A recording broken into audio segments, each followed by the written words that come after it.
Hi chef. Hi. பெங்களூர்ல இவ்வளோ பிரியாணி இருக்கும் போது உங்க பட்டிக்காட்டன் பிரியாணியில மட்டும் என்ன ஸ்பெஷல்? நம்ம பட்டிக்காட்டன் பிரியாணி சீரக சம்பால பண்ணக்கூடிய தமிழ்நாடு ஸ்டைலான ஸ்பெஷல் பிரியாணி. அதுதான் நம்மளோட ஸ்பெஷல். அதை பத்தி சொல்றேன்.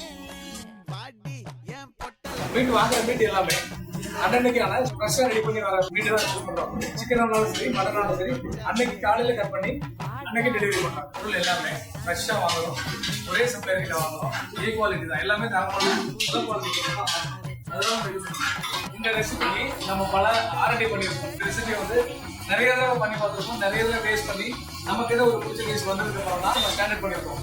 தமிழ்நாடு மக்கள் மட்டும் இல்லை, கர்நாடகா, நார்த் இந்தியா மக்கள் பிடிச்சி போச்சு.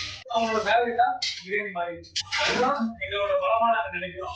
அதுதான் பட்டிக்காட்டன் பிரியாணியோட ஸ்பெஷல்.